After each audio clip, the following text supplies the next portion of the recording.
Welcome to the UDP broadcast, a podcast where some friends get together to talk about gaming-related stuff and offer somewhat informed and uninformed opinions. I'm Luminary, and I'm joined today by my co-hosts, Imi, the Eternal Barcode. Beep boop. Hi. I don't know why that's killing me. We're going to be laughing the whole episode. Just deal with it. Well, like the whole Imi lore is like, I'm a barcode, beep boop. Right? And this was just beep boop. I don't know why that one got me. And fresh from the wilds of Mississippi, the Nordic Cajun. Skull and let's be, my friends. And terrorizing players in WoW Classic is Crit Chicken. Hello, everybody. Hello, Hi, Dr. Nick. Today, I'm going to pour myself more liquid grape juice. Wait, Liquid grape juice is it? Jesus Christ. I should have just let you have that. Liquid grape juice. I just... We're off the rails already. It's already 3 minutes in. I'm cool. I leave your ass for one night and now we're going back to liquid grape juice now? Liquid grape juice brought to you by the Eternal Barcode. It's better than gaseous or plasma grape juice, I guess. Okay. Hey, Imi, if you ever start bottling that stuff, you could always put barcodes just over the as a label and be like simply barcode. Hey, I do that because I do have labels I can print. Let's go get behind that real quick. Hell yes. This episode brought to you by liquid grape juice. I was about to say that gets you high, and it's like, no, that's the wrong word. God damn it. Scan my wares and see what you like. Oh no. Today we'll be talking about wages, patches, and murder. It's Moida, he says. Moida. So stick around and enjoy the show. So, liquid fucking grape juice. God damn. We can't get past it. No, it's just like, We're stuck. like I'm sitting there, I'm rolling over it. My scientific brain's like, what are the the phases of grape juice? How It starts as a liquid and then liquefies again. It liquefies again when it's fermented with yeast. I guess you could There say we he go. might need some time to mull that over. Oh. Brutal but awesome. Woo! Brutal. Best 5-minute intro of a show yet, folks. I'm Stick with already. us. We're going places. So So- EA Yeah. is deciding to bring out a new policy to cap the cash portion of executive severance packages, but not the amount of stock included in their compensation packages. What in the fuck is that? A little bit of background. There was a filing that was spotted by Axios this week that EA is no longer offering an employment severance or separation agreement with any of the executive officers that exceeds 2.99 times the sum of said employee's base salary plus annual bonus targets. This new structure is a partial recognition of a proposal that was set forward by shareholders and voted on earlier this year that was aimed to combat the firm's, quote, tendency to overpay management. As someone who has played EA games, watched them release them, and never support them, thank you fucking shareholders, but try harder. You're on the right track. You're doing something. We're proud of you. God damn. Yeah, I read into that. Some of that was ridiculous. Like, oh no, instead of making $18 million, you're going to have to make $11 million, but get more stock. Mm-hmm. Meanwhile, they're employees. Well, and that's the thing that really bothers me is all these executives, and I think that's where everyone likes to go to and be like, "Mer, hey, the scene changed, nice." I think that's where everybody likes to run at and be like, kill the billion or eat the billionaires. I guess that involves killing them unless you were into that weird shit. It tastes like chicken, so it's fun. Hey, there Torgo's you go. billionaire powder? Was that what it was? Torgo's executive powder. Yeah, There you go. it soothes the itch, or you can feed it to the heads in the jars. Thank you, Futurama. Anyways, what really bothers me is when these executives get millions of dollars in compensation. They don't actually do a whole lot of actual work, but it's the quote unquote market standard or industry standard to be paid excessive amounts of money, where a whole chunk of that money should be going back down into your production teams so you can actually pay people who will want to stick around in your company longer. Gah. Yeah. I mean, good on the Yes. shareholders for trying to go that route of saying, no, you're getting paid way too fucking much. But at the same time, they got to start taking that stand elsewhere as well and take a much harsher stand against executive pay because it's outrageous. When you're making like 4,000 times the amount of your base employee salary, I have significant problems with that. Like, you can't spend that level of money in your lifetime.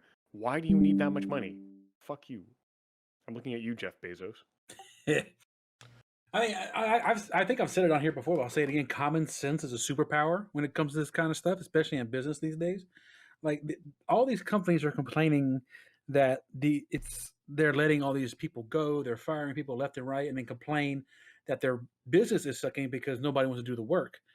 It's almost as if they don't want to see what would happen if they would actually pay their employees to see the incentivization that would come along with it.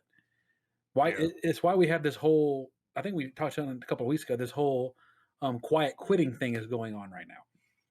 Like people Ooh. are tired of going above and beyond for peanuts. You're gonna have We're to enlighten me on that. Is that what you like? Quietly quiet quitting? quitting. Yeah. Quiet quitting is it's not a new thing. It It's been happened. around since like the 40s. Oh yeah, but it's resurging right now. It's the basic employee sitting there and saying, when I clock in, I work. When I clock out, I'm done. I'm not coming in a minute early, and I'm not staying a minute late. I'm coming Yeah. for It's work to exactly. rule. Yeah. Literally work to rule. And no, wait, that's how you form a union. Mm-hmm. Yes. Like if you don't want to pay me for doing my job, John's job, and Samantha's job, I'm gonna do my job and fucking leave, and do nothing else. Yeah. Don't And go above and beyond. Don't do anything outside your job scope. Just do exactly what's in your job description and nothing more. because I'm sure in the 40s, 50s, on up to maybe even the 60s, 70s, you could do that. You could go above and beyond and get compensated for it, and you could get recognition for it. These days, if you go above and beyond, they expect you to stay at that top level of above and beyond. You If- know, funny you should say that. I had a very interesting conversation with a friend of mine who works in the insurance compensation industry. And he does claims processing. And all he really has to do is process claims. And depending on the insurance policy that a person has, it will take longer or shorter because the company he works for has a couple different policies available. But the company likes to average everybody's targets based on the average amount of time for all the policies. Some policies take 10 minutes to complete. Some of them take 45 minutes to complete. Some of them take about an hour to complete. But they average that out and say, oh, every policy shouldn't take you more than 20 minutes. It's like, Mm, no. And then one of my friend's coworkers was doing, say you had to do like 10 in a day. He was doing 15 or 20 in a day. So he's doing like 150% or 200% of his actual work. And he's like, oh yeah, look, I'm doing this much. And my buddy points out, like, because their bonus is tied to how many claims they do, but there's a hard cap at like, I think he said like 13 or 14%. So you don't really have an incentive to go above that. And it took him a while to explain to his coworker that every time he goes like 200% or 150%, he's raising that bar for the following year where he's going to have that as a minimum before he can get a bonus. And it took this dude months to realize that the guy was actually shooting himself in the foot. mm-hmm. It's like, And that's the common thing. I mean, even in the medical industry, like I work in the bigger hospitals, if you show that you can do in a lab, for instance, if you can show you can work chemistry, blood bank, microbiology, and coag, they will expect you at least to do all of that twice a week. And some people dedicate their lives to one of those departments. Like my wife, she is strictly microbiology, strictly. Mhm.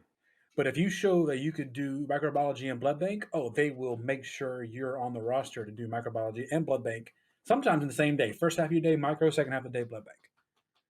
And that will be your minimum requirement. I mean, when you say, I don't want to do that anymore, they're like, well, tough.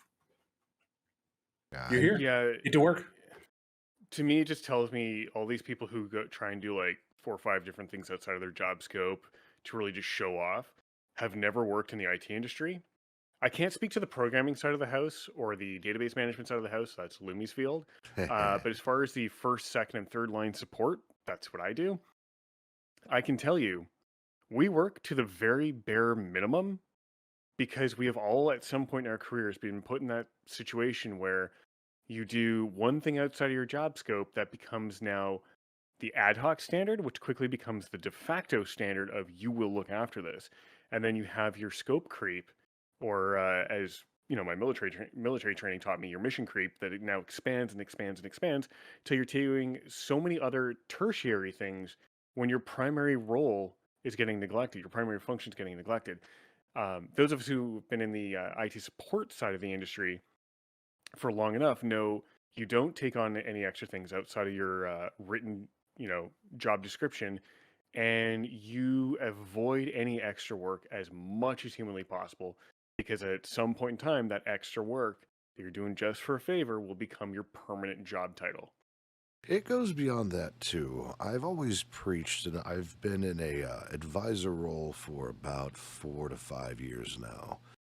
And one of the things that I do preach to any engineer that I come in contact with, and I'm effectively database support is what I am, so I'm very familiar with that whole mindset. But I've made it very clear that don't do more than what you are required to do, not necessarily for the reasons that it will be expected. It's the fact that you can't prove the system is broken if you keep applying duct tape. Yeah, that's exactly it. Like, you have to let things fail. But there's so many people who are like, oh, I just want to be nice. And they do so much extra work just to put a Band-Aid here and some duct tape there. And by the time you're done, you realize that your airplane is now held together with nothing but duct tape and Band-Aids. You're like, how the fuck is this getting off the ground? Duct tape's pretty strong. I bet you could do a duct tape airplane. I bet Throw a you. little, throw a little You bubble could, gum up but in you're that not bitch going and to you're get good. you're not going to get a 737 off the ground with nothing but duct tape. Maybe That's a the analogy I'm maybe. going for. If you make the ribs of a 737 out of duct tape and the entire superstructure and internal structures out of duct tape, it's not going to lift the engines, because the engines won't even be able to fire because they're going to melt from duct tape. Oh, the smell. Oh, that'd be interesting. Bring So- marshmallows. But the bottom line here is that I think so. While this is a great kind of an okay thing that's kind of been announced, like, oh yeah, we're not paying as many millions of dollars, where the offset of actual work done, it's almost like being rewarded just for holding an office, almost. Yeah. It's like a politician. When that money could be filtered down for, I don't know, 4-day work weeks. It could be filtered down for merit raises. It could be filtered down for employee enrichment. It could be filtered down for all kinds of stuff. And Honestly, I wouldn't even say merit raises ever, because when you start basing someone's raise on merit, that becomes very subjective, and you get a lot of chances for favoritism. If you guarantee people raises per year, I know employers like to say, well, then they're not going to do any work because they know they're going to get a raise. They work actually harder because they know they're going to get that raise, and they want to make sure they feel they're earning it. So when someone tells you, oh, if they get a raise no matter what, they're just not going to work, that is a I don't want to pay you line that I've heard way too many times in my career. Well, I think I'm more referencing along the lines of across the board, not for individuals. Like, kind of like a market equity adjustment, kind of. Yes. Yeah, those sorts of things, like if you're adjusting for inflation, and what's really neat is I think provinces and states and countries need to get away from national, or like, I want to say get away from a national minimum wage, but have it somehow written into law that your minimum wages need to be, well, actually, no, our minimum wages here are pretty good. We just kick politicians out of power until they raise minimum wage for us. But what companies need to do, I guess the better way I should be saying it, is companies need to look at market adjustments based on cost of living in a geographic region.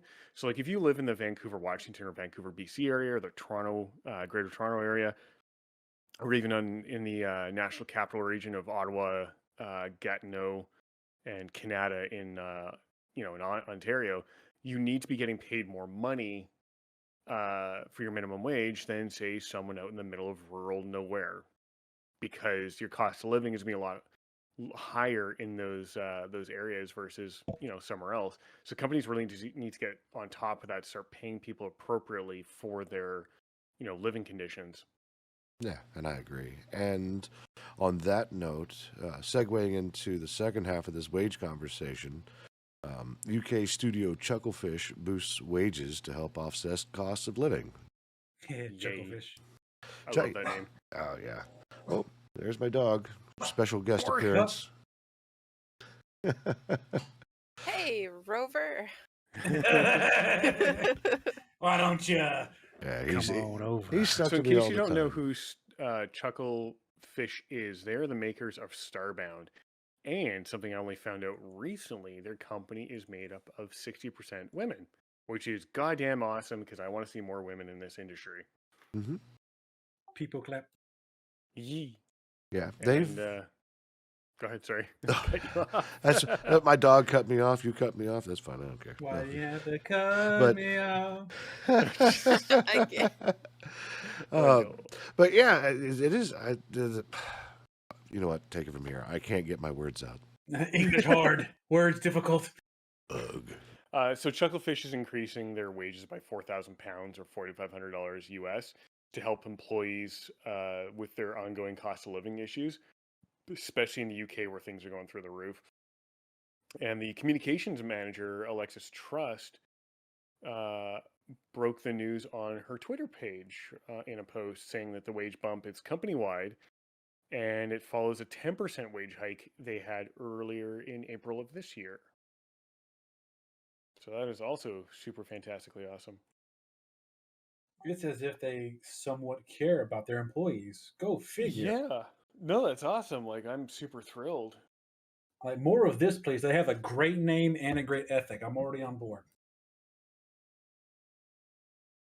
Chucklefish will take care of you. Yeah. I've never played Starbound, but now I'm even more inclined to go buy that, try it out. Got me curious now. Yep. Yep, I was there when it was still in early access. It's a fun game. They've put a lot of work into it. It's worth a shot. It's like Terraria, but infinite because you can go to as many worlds as you want. Which is Interesting. yes.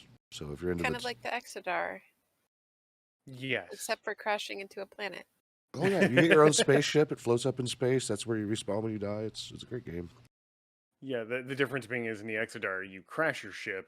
In Starbound, you keep your ship. I mean, you They- still keep your ship, the Exodar, but it's kind of permanently bound, not starbound. Nice. Yeah. Well played. Well, they've got some other games out that are of note. Hold on. And it's worth mentioning that it's more than just that. I mean, they're in business. I mean, they what? Early access that game back late 2010, 2012, something like that. But they've had other things come out that was of note. They're more playing a publisher role in some of these situations where they're facilitating other smaller developers to get their product out. So hold on. They also make a game that's called Starmancer that reminds me kind of like FTL meets Terraria almost. That's kind of cool. I'm all about Terraria style games too.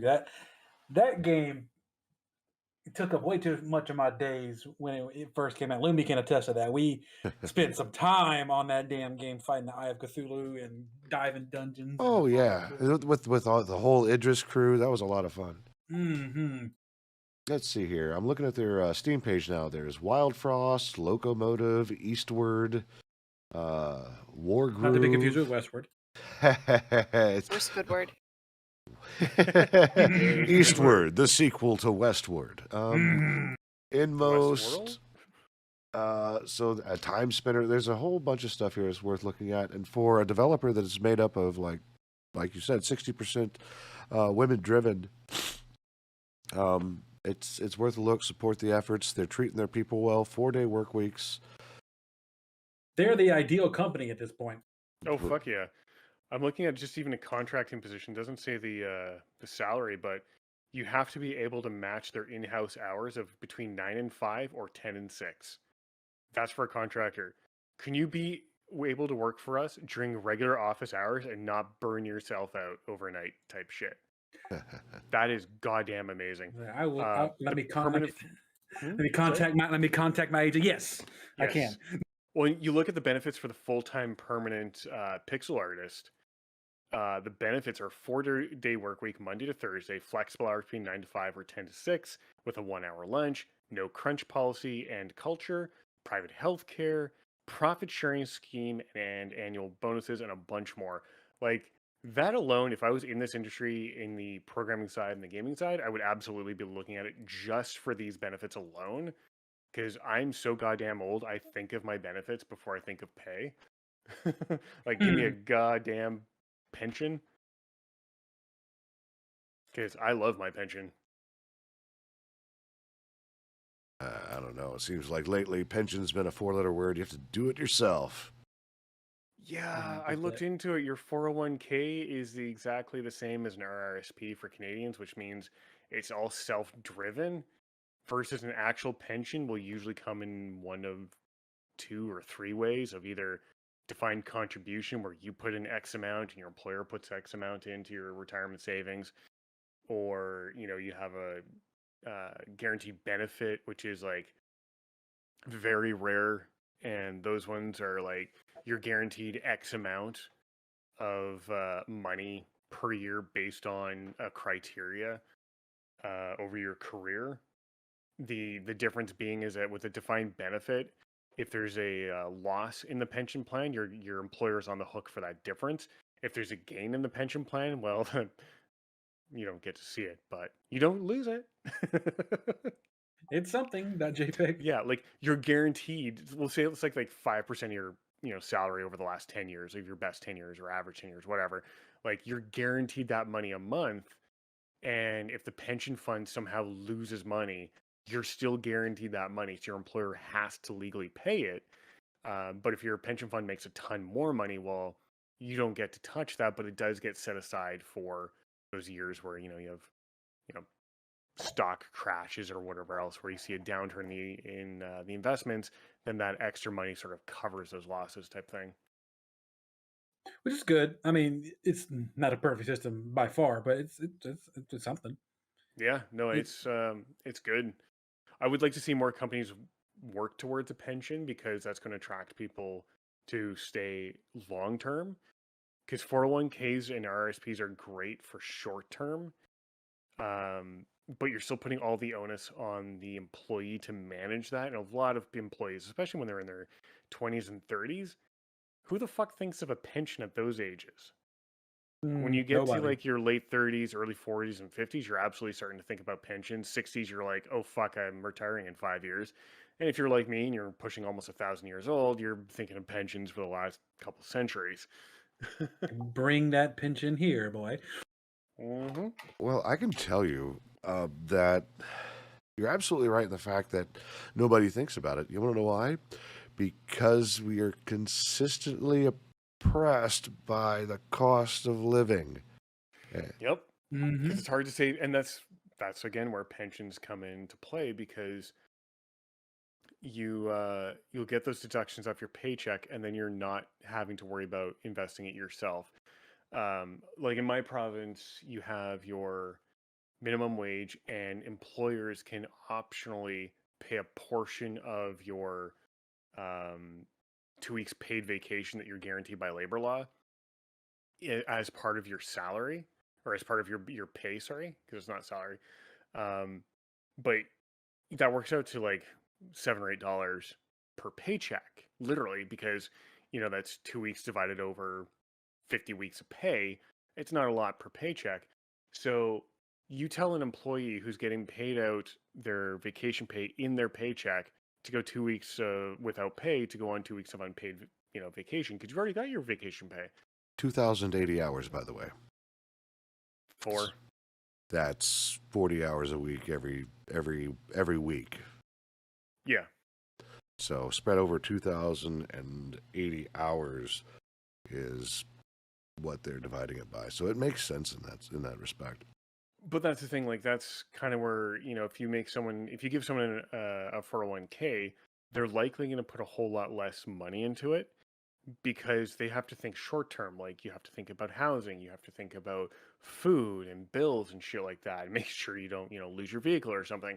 Right. Um, That also goes back whereas, to the conversation you were talking about, thinking about your benefits before you actually take a job, like absolutely, employee Speaking of matching. benefit yeah, jobs and stuff like that, did you hear that certain Starbucks stores and Amazon facilities are actually unionizing?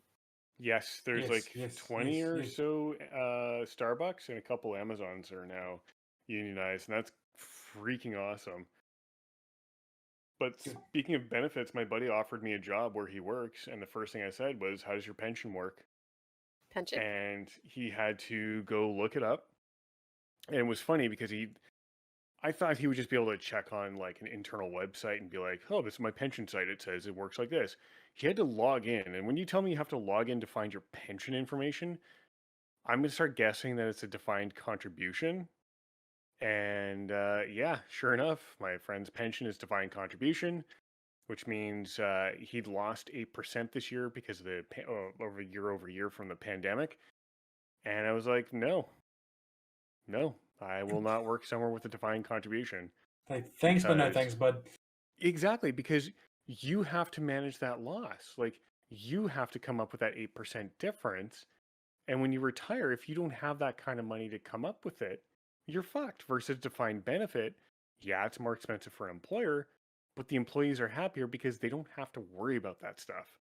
If there's an 8% downturn in the pension fund, they don't care because they still are guaranteed their pay. Sorry, I can rant about pensions and why they're so amazing all day long and why unions are amazing all day long. I've done that too many times, so No, I'll it's and it's stop. understandable. Just as this in a world like we said, where the employer and the corporations just milk people for every ounce of energy they have, and then don't compensate with anything. It needs to be Yeah. talked about more. It needs to be brought up at the front of the guys. If you want these people to put out any kind of effort for you, you got to show at least an ounce of care for them. Not even an ounce. Like you have to actually start caring, and we have to stop talking about a livable wage. We can't be talking about that because a livable wage means you have your poverty line and you're just above it. That means it's livable. So if it's like 1 or 2% above poverty line, hey, that's great. It's livable. Fuck you. You want your employees to thrive. So whatever your regional poverty line is, because I know in like Seattle, Washington, GTA, and Ontario, and the National Capital Region and the Greater Vancouver area, those places are going to be way higher as far as the cost of living than anywhere else. You have to start paying people a wage that allows them to thrive. So if that means you pay 10, 20, 30, 40% above poverty line so that they can thrive, then you need to start fucking doing that because when you pay your employees enough, they won't be looking for extra jobs. They won't be worrying about having worked 2, 3, 4, 5 jobs a week because they'll have enough money. And if they choose to do extra jobs, it's because they want to, not because they need to. Yeah, and the other side of that too, like the employers absolutely have to do their part. Like here in the States, you've got companies that rely on welfare to carry their employees so they don't have to, Yes. yeah, like that's some Food bullshit. stamps. Like Yeah, Walmart is notorious for food stamps. foods, oh, and their fancy discount card. Yeah. Mm. And then, of course, when you keep the minimum wage at $7.25 for over 2 decades, Yeah. Well, the other it side, doesn't help things. the other side of this that needs to be paid attention to as well is that the cost of everything is what the market will bear. And if everybody's getting more money, the cost of everything's going to go up because the market will bear it. It's a slow increase, of course, and you won't feel it until much later, but that's part of that's the other side of this that needs to be paid attention to. Rent's going to go up like my buddy who's staying with me right now. He just signed his lease, and over the pandemic, they raised his rent about $150 on his next lease sign. Normally, it's like 40, right? 30, something Yeah. like that, something reasonable. But Rent control is a good thing. Well, also the same thing with electricity. If you've noticed, especially down here, our electricity went from. So not only do you have, at least I don't have to deal with the rent stuff. I'm kind of living with my mom right now, so I'm just paying off her mortgage. But you know, I'm lucky on that front because I only pay $600 a month or whatever, and groceries. But like, apparently, electricity now went from $170, and 2 months ago jacked up to 500. Then this month was 300, and then they say that the next month is going to be the highest. You're not in a free market energy state like I am, are you?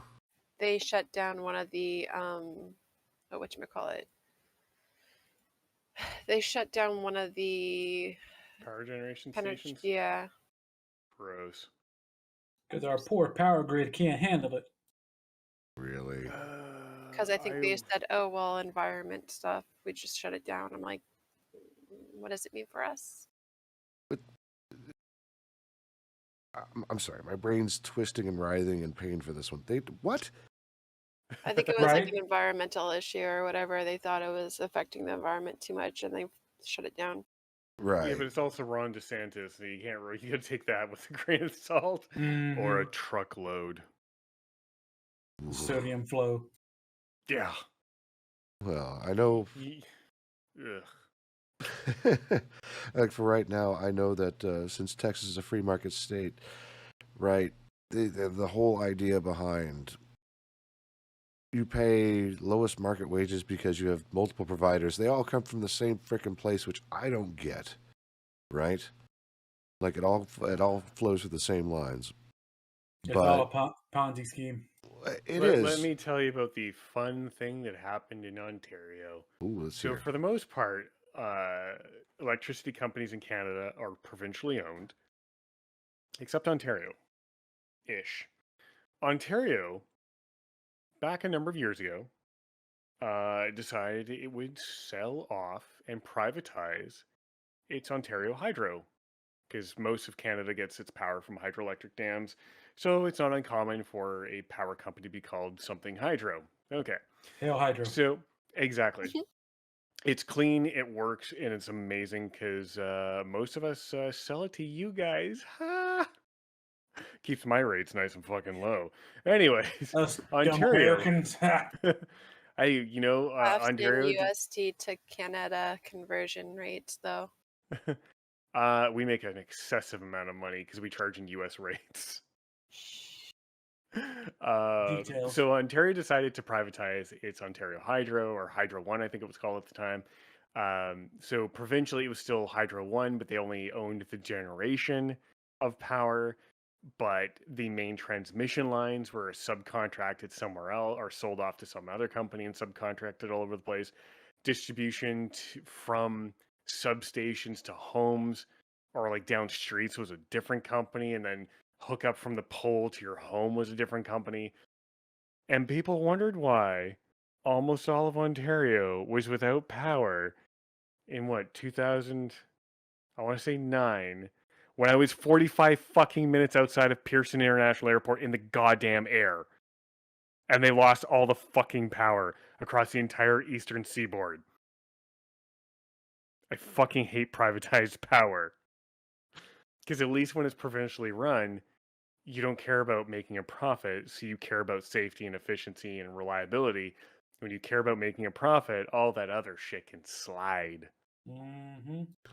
Yeah, that's what's happening here. Oh no, you have to save energy because we haven't stored enough. The infrastructure can't handle it. I'm like, that's the reason why we pay you, is to maintain and provide, right? And upgrade as necessary. It boggles my mind. Like the Snowmageddon thing. Okay, that was bad. But this last summer, where they were like, yeah, so we're gonna adjust your Nest thermostat up to something unreasonable. You don't have to participate, but we're gonna do it to save power so everybody can have some. It's that. No. Yeah. No. Just no. Like, No, you're not changing my thermostat to 82 degrees. I'm sorry. No. You can kiss the darkest part of my ass, sir. I'm going back down to 70. Thank you very much. But Lumi, you're not doing your part. Yes, I am. I really am. My tax dollars are working just as good as yours, so get your ass to work. Sorry. So, anyway, yeah, cost of living sucks. Chucklefish is doing its best to lessen the load on their employees. 4-day work weeks, £4,000 a year raise for their employees. It can't be beat. This is on top of executives not making as many millions of dollars, but still making millions of dollars instead as a millionaires. compromise. It doesn't matter. Well, the nice thing is those shareholders have been pushing for years to drop the amount of money that the executives at EA are getting paid. So good on them. They got a long way to go, but they at least got some concessions. So good on the shareholders. And that's the only way we start, limiting these number of. The US has 700 plus billionaires, the most in the entire goddamn world. The only way we stop this is by withholding compensation to executives and paying them a fuck ton less. So good on the shareholders for saying enough is enough. Like, just imagine if you took just even $1 million from each of those little the CEOs that they're talking about. Just take $1 million of that and put it back into your employees, and just imagine. That's new hardware, new hires, new benefits. Like, god damn.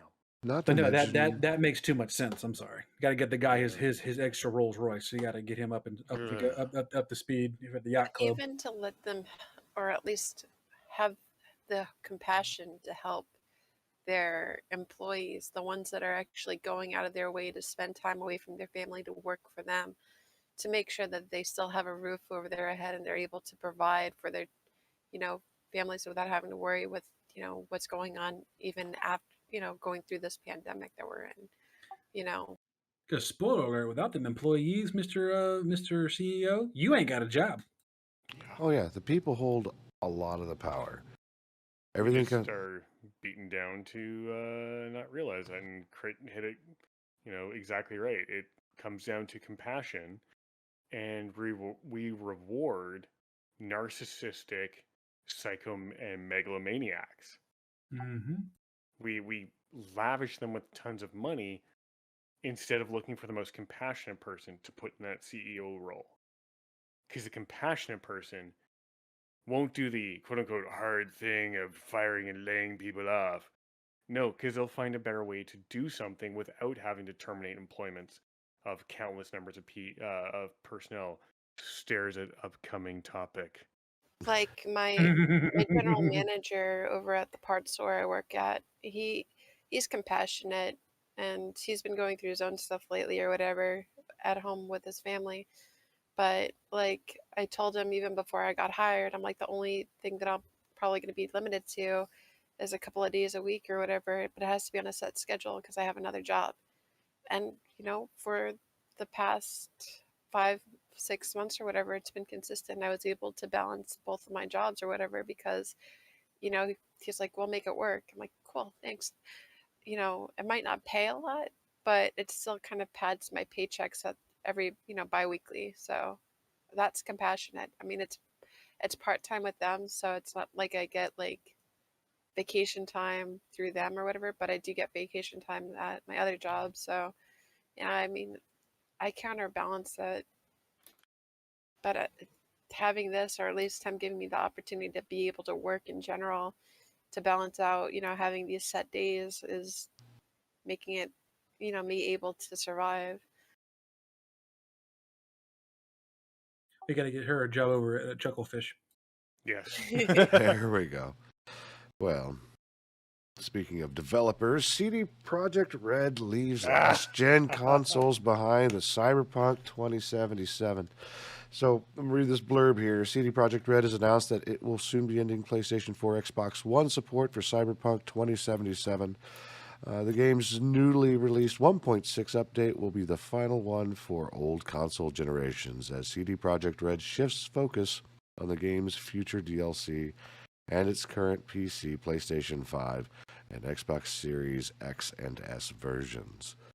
So, let's talk about this. I mean, to be fair, I know it happens with every generation. Eventually, they start just forgetting about where they started and going to the new one. But that usually doesn't happen until the newer generation has been out for at least enough time for people to actually get their hands on a console. Looking at you, Sony. Well, I know that there's some technical difficulties. Not sure if you remember the awesome release of Cyberpunk 2077 and its Oh, reception. it was a trash can on fire, Oh, rolling downhill. It was Into terrible. a leak. which was also on fire. So, Yes, So it was the burning Hudson River was on fire, is what you're saying. with burning duct tape.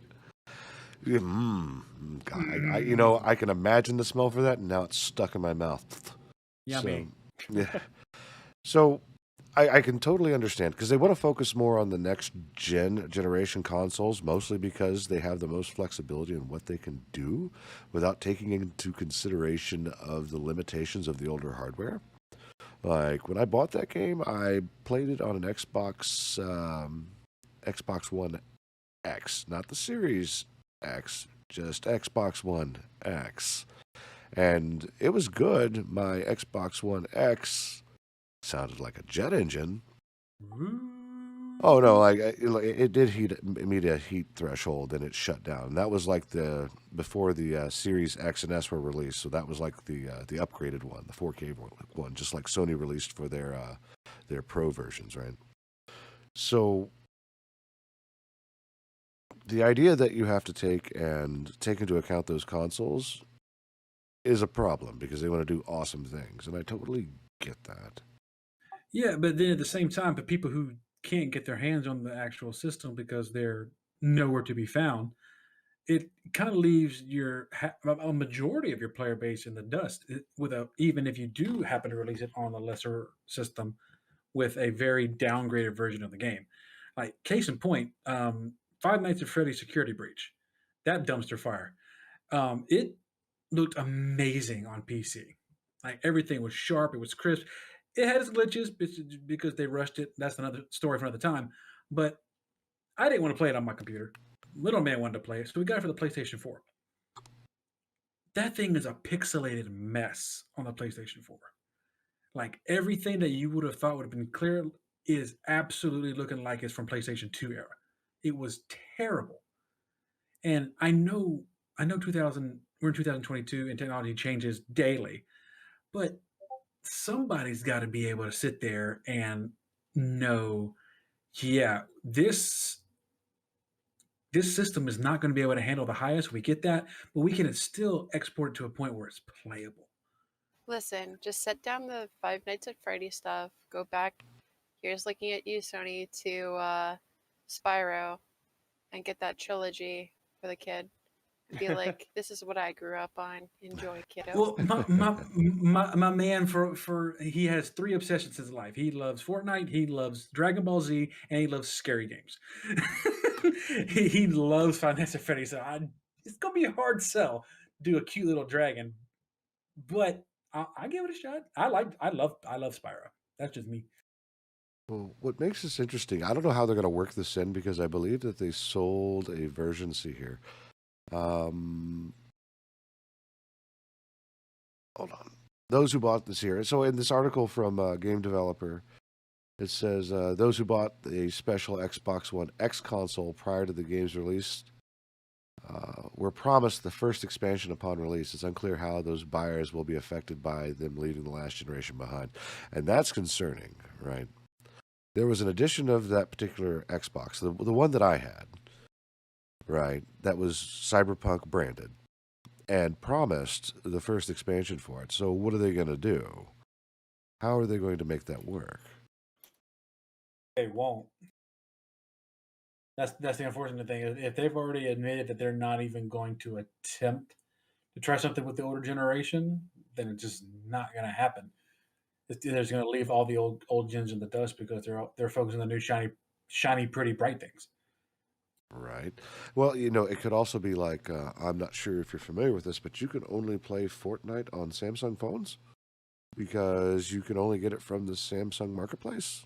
Yeah, they took it off the iTunes store, whatever the iPhone version is. I'm an Android guy. I don't know what they do, but I heard they took it off of the iPhone market. Which I is didn't crazy. realize it was on the iPhone market, but I know for a fact it was exclusive to Samsung phones and only through the Samsung marketplace. So maybe perhaps because each one of the machines should be identifiable, and it's if you have that particular edition and version of the Xbox One X, perhaps maybe it was geared to run it, or maybe that's going to be the exception and no one else can run it. That's all speculation at this particular point, right? But yeah, Still trash either way you look at it, though. Especially with a game that's already created. Like the game exists, it's already on the older systems. Why not just port that over to the old system too? Because they already bought the game. The only way they're gonna be able to fix it is if they guarantee you if somebody does get a PlayStation 5, they're allowed to transfer their copy over. It's the only way I see they can get away with it without too much reprimand from the fans. yeah, makes sense to me. So either way, we'll see what happens. I think Still garbage. Still garbage.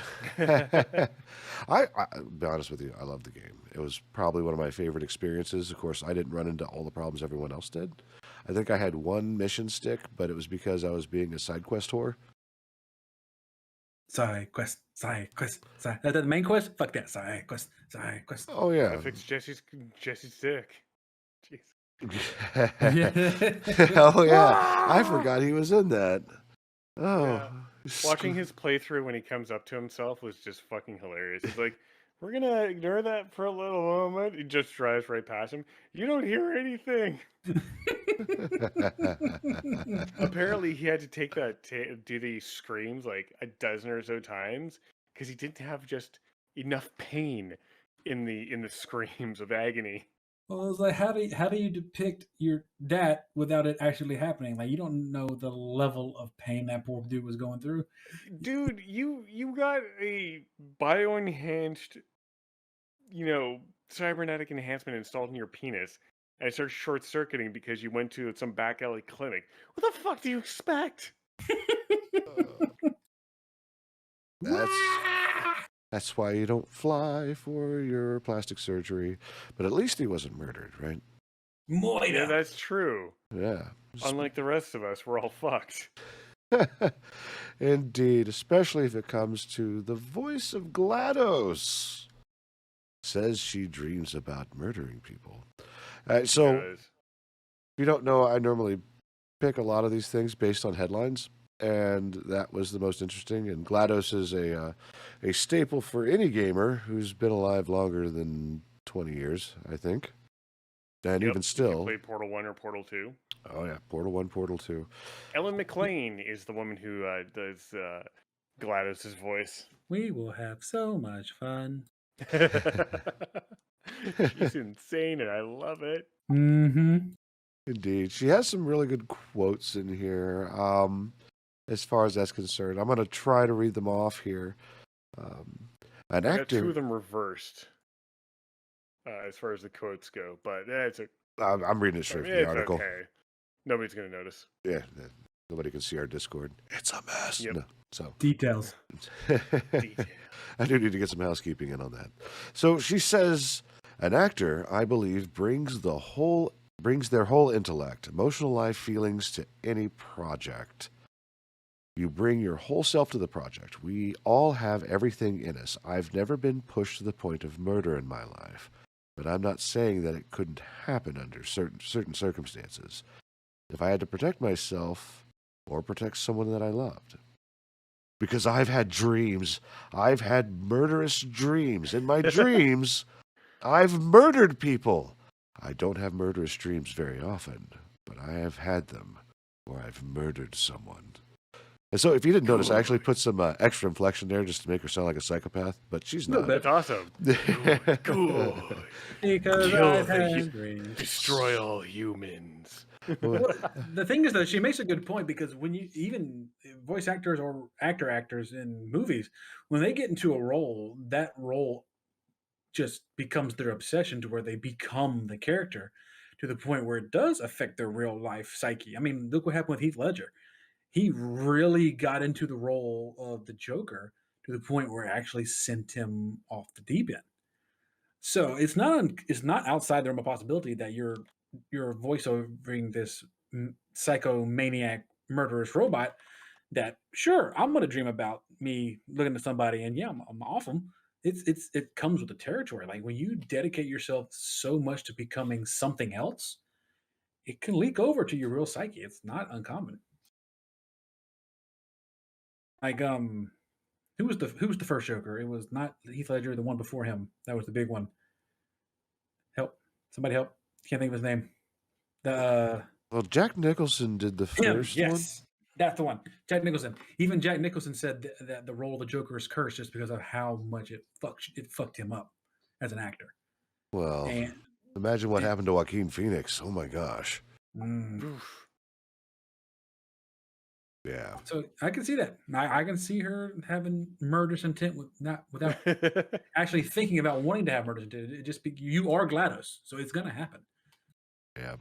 So just to set everyone's mind at ease, she did state that she only killed in self-defense in her dreams. So, That doesn't make it any better. well, yeah. Well, while murder is She's murder, still- but you know, She's still going to murder humans, and good for her. yeah. One less human to worry about. Good. It also goes to Down, say boy. that she's down to do Portal 3. So, Yay! along with, what was it? It was Wolpaw, the writer for Yep. Portal, is also down for it. And they asked that you send a mail to Gabe to get Portal 3 underway because they're down. And I'm down. Are you down, Cajun? I mean, I've been down for freaking Half-Life 3, so I'm definitely down for Portal 3. Crit? It might take as long, but it'll come. Crit, you up for thinking with portals? Oh, she may have DC'd. We lost her. No. Womp womp. I'm me, thinking in portals. Hell yes. Such a Portals, fun portals, game. Such a portals, fun portals. game. So, what I would love to see, entertainingly enough, is I don't know if you've ever been around Crit Chicken when she's gone off on somebody for being dumb. She's really good at it, Oh yeah. and Yeah. her Twitter PvP skills are spicy. I would like to see her cast in an antagonist role in Portal 3 because the level of hard hitting sarcastic wit that she's got is fucking second to none. So if you could design a villain for her where she can use that really sharp, just stabbing sarcastic wit, I think it would be really awesome to hear. Like GLaDOS is even like twin sister CRIT. Yeah, and Yeah. she would just be like, "No, no, you're dumb, GLaDOS. Let me tear you a new one, and let me explain to you why you are a failure of all robotic kind." Let me put you back in the potato. Yes, to the potato with you. Indeed. Right.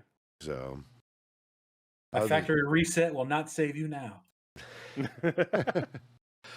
well, I think that about covers it. Is there anything else you wanted to touch on, Amy? I know there's a few other fringe topics that weren't included in the show card, but we've got just a little bit of time because we did start a little bit late. Well, one thing that came across my Twitter feed that I am really, really sad about. You may be familiar with a very certain white cat that has been photoshopped into a scene from Real Housewives of something or other, with the blonde woman and her friend screaming and pointing, and across the table you see the cat being a dick and he's got a plate of salad in front of him. Yeah. Unfortunately, the cat has passed away.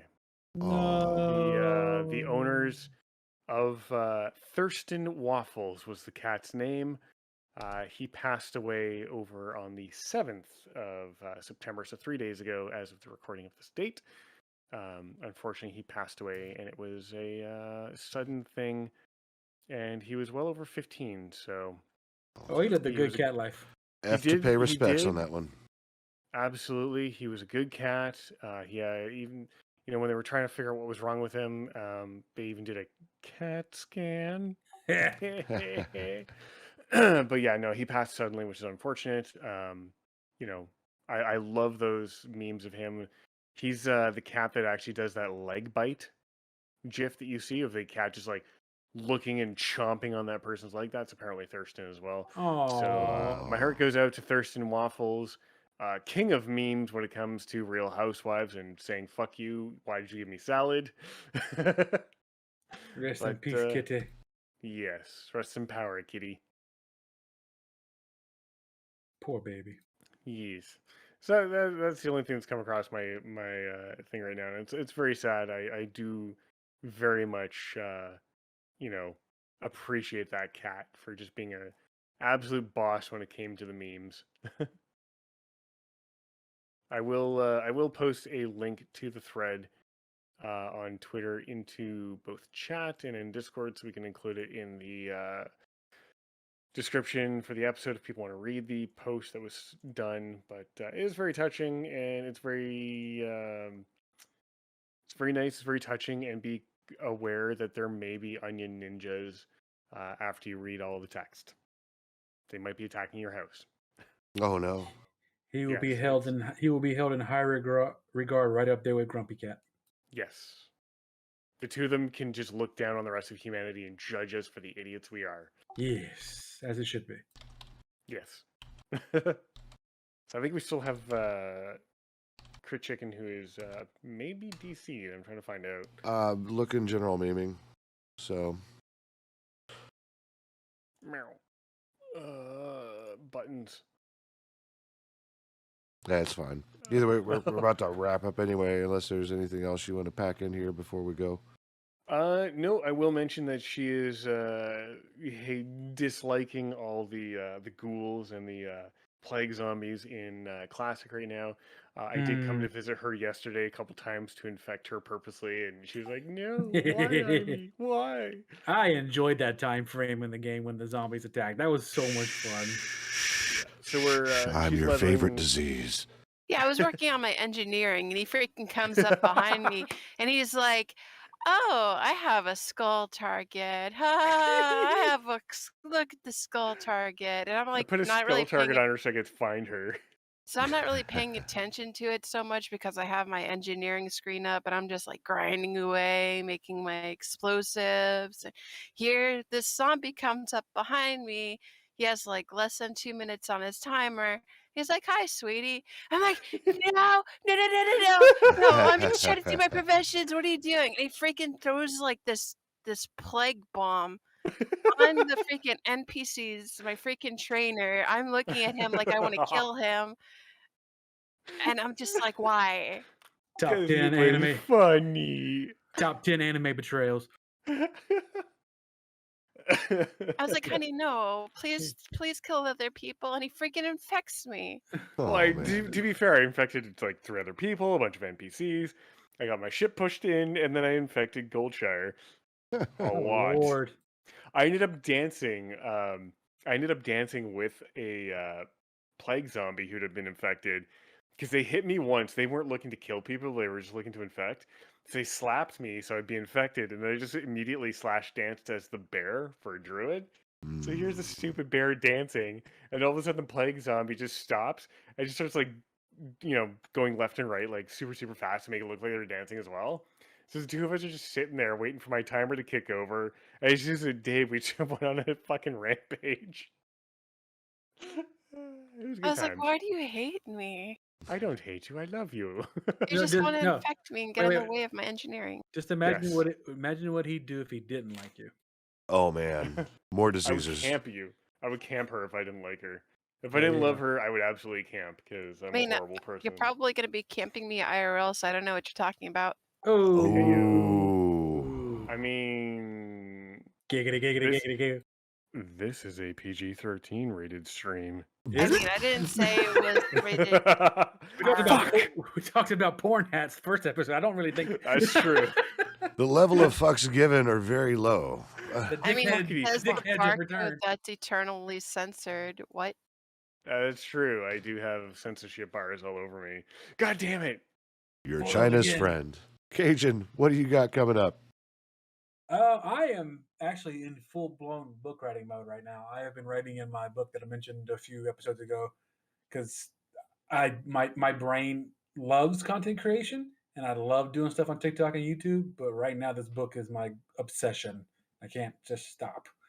So that's what I've been doing, other than finally getting my schedule fixed at work and not working nights and having my normal week schedule back again.